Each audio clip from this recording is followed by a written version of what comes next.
Hi, I'm Shana, and I'm going to have the pleasure of demonstrating 3 advanced asanas to you today. 1 from a standing position, 1 from a seated position, and 1 from lying down. So the first one, our standing pose, is Eka Pada Hamsa Parsvottanasana. It's a long title that simply means one-legged swan pose. I believe that's right. Balance. One-legged swan balance. And it's really a beautiful pose and not too difficult to do if you have the right preparation. So we start in Tadasana for a standing pose. And in this pose, you might want to start with your feet about hip distance apart. I think that will work. Rolling the shoulders up and back, tugging in the tailbone, and gently lowering the shoulders. There we go. Take a few deep breaths here. And because this is a balancing pose, it might be a nice idea to close your eyes and just take a moment to imagine the energy coming up from the ground and supporting you as you breathe in. And as you breathe out, ground even more strongly into the earth. Wonderful preparation for any sort of balancing pose is to use your breath to connect with the earth and its support. So holding yourself there, and then we'll just gently rock from side to side. So first feeling our left side, hold your body, and then your right side, holding your body. Good. All right, I'm going to turn to the side now so that you can see this pose. This is also a beautiful pose because it makes use of drishti. When we put our hands in Anjali Mudra, as we bend forward, and I'll demonstrate first just with a half bend, like so, not with the foot. Our hands, our fingers are going to start to point outward, and we imagine our drishti in line with the fingers. Notice my head is not flexed or extended. It's in line with my back. Right. So we're going to do that same motion for this asana by adding the leg. So let's put some weight into the left leg and go ahead and just gently rest the right leg behind you. It's okay to have a micro bend in your left leg. We're going to really activate that leg and contract on that quadricep. Open up the shoulders. In fact, before we do Anjali Mudra, let's just bring our hands behind us and open the shoulders, tucking the tailbone. And then from that open heart, find your Anjali Mudra. All right, now imagine a straight line from the tip of your head to the tips of your toes. And we're just going to hinge forward so that we form a T in the final form. If you don't get to that perfect perpendicular pose, don't worry about it. Fix your focus, your gaze, ground through the feet, open the toes, inhale, exhale, inhale, and begin to hinge forward. Again, leg and torso are in alignment with each other. Tip of head to tip of toes. Keep that drishti.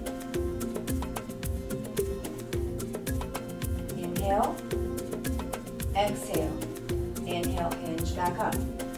Good. Shaking out your feet a little bit.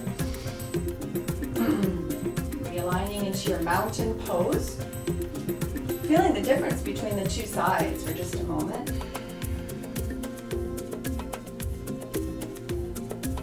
And preparing for the other side. So now our right leg becomes super active. Micro bend is fine, but you also want to just bring that energy on that quadricep up. Good. Left leg gently behind you. Bringing the arms behind you, opening the chest, but tucking the tailbone and activating the core. Good. Now, hands to heart, center. Begin to hinge in a straight line from tips of toes to top of head. And hold that pose right there. Don't move for just a few breaths. Keep your gaze focused and centered. Inhale, exhale, Inhale, come on up. If you lose your balance, it's okay. You just come right back into it. It happens different sides on different days. I hope you enjoyed the one-legged swan balance. Namaste. Next, we'll do our seated advanced asana. Our seated advanced asana today is Parivrrta Paschimottanasana, which is a really lovely twist, no pun intended, on the seated forward fold. So let me show you that one. First of all, it might be helpful if you need to slightly bend your legs in your regular Paschimottanasana, your seated forward fold. It will also apply to your Parivrrta, to your twisted one. So first things first, you're going to want to find your staff pose, your Dandasana. You might also want to find your Chihuahua, if your Chihuahua happens to show up. So your starting pose is important, your foundation. So go ahead and remove the flesh from the sitting bones area, so both sitting bones are firmly rooted. Once again, just like on our balances, we want to feel support. We want to feel grounding from the earth. So hands nice and flat on either side of your hips, opening up the shoulders, bringing them up and back and down so that our shoulder blades are closer together and your chest is open. But again, watch the core and watch the tailbone so that you're not hyperextending the lower back. So here we go. Go ahead and lift those heels up off the floor, flex those feet, and bringing your hands up, extending to the sky, exhaling, folding forward. But instead of grabbing either your shins or your ankles or your toes, or perhaps a strap, because we want to keep that back nice and long, not hunching over, nice and long. We're going to cross our hands so that our right hand reaches for the left side and the left hand reaches for the right side. So wherever that you find that on your forward bend, whether it's here or here, on your strap if you have one, or on your toes. So we have a nice forward fold, and this is a great place to be right here, inhaling and exhaling. But to bring into the full pose, we're going to want to start to twist. So play with that, twisting from your base of your spine, middle spine, upper chest, and then if you can, start to open up that elbow so that you can peek underneath. So it's almost like peekaboo. It's a fun one to do with kids. Here we go. Inhale, exhale, inhale, come up, and exhale over to the other side.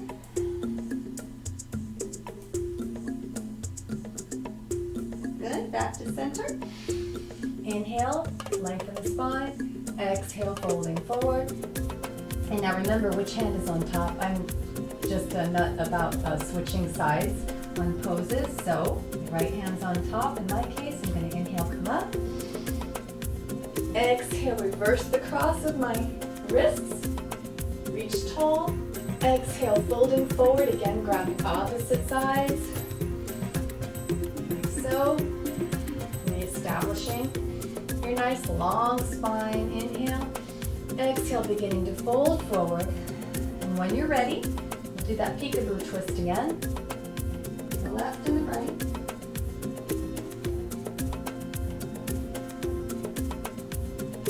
Peekaboo. Back to center.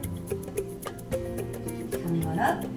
And I like to do two more things to finish off this pose. A normal Paschimottanasana. Just even out the spine, nice long spine. Inhale, extend, exhale, fold.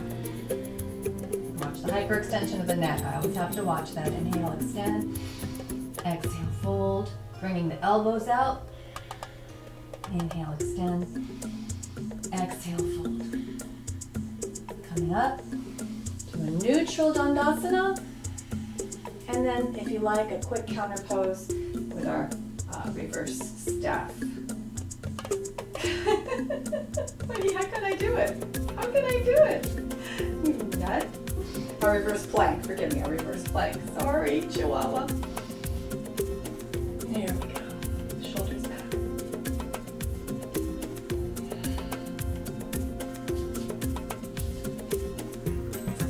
Our next advanced asana will be lying down.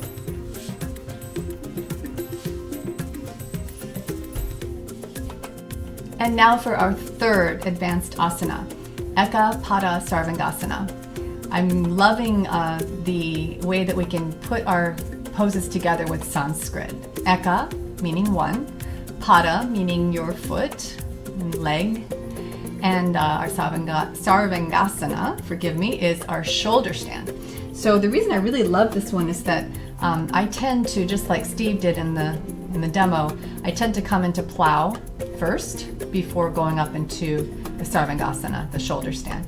And so in this case, we can go from plow into our Eka Pada, and it's a lot of fun.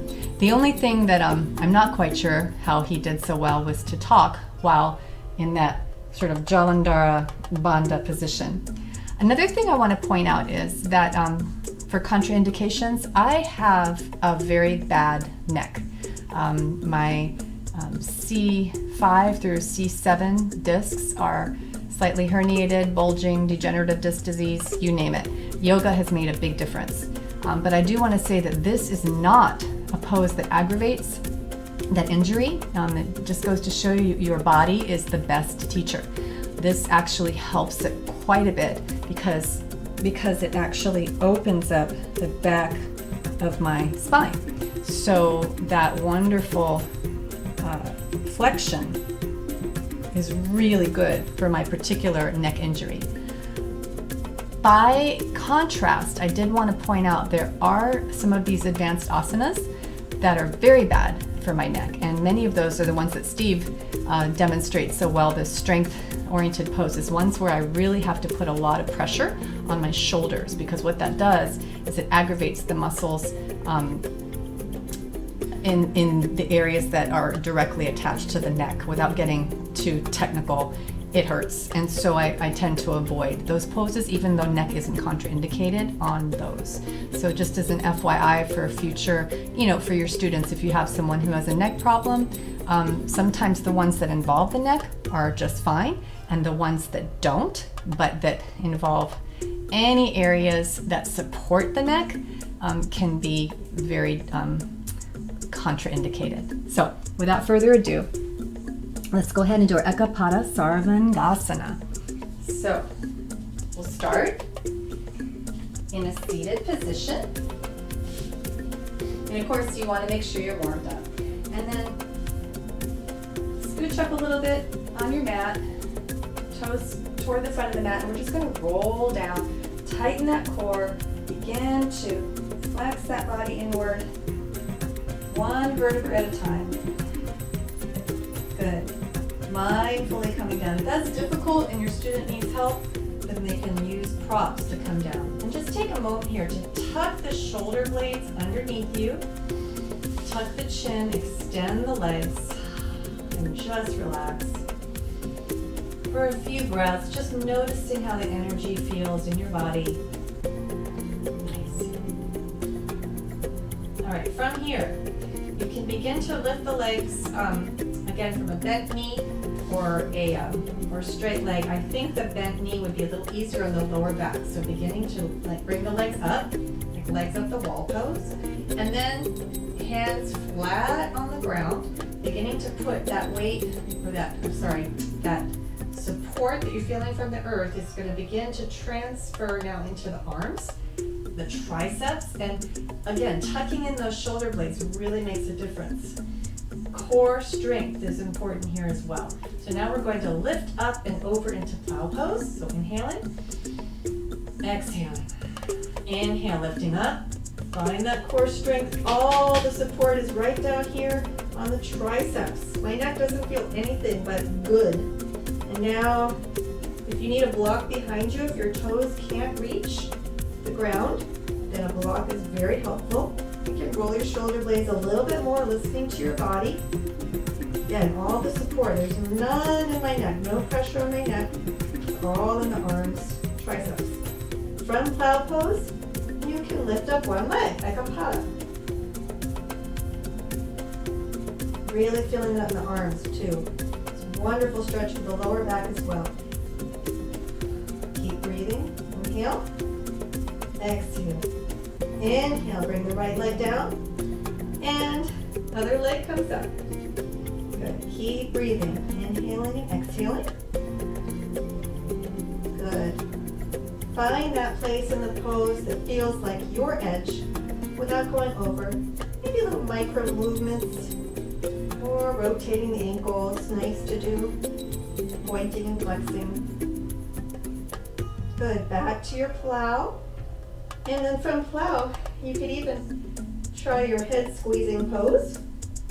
And from head squeezing pose, you may be using your hands to help you roll down one vertebra at a time. Sometimes it's nice to come into happy baby here. Rocking back and forth. Breathing. Bringing your feet down. And lowering one at a time. Enjoying the sensation. Now comparing how your body feels.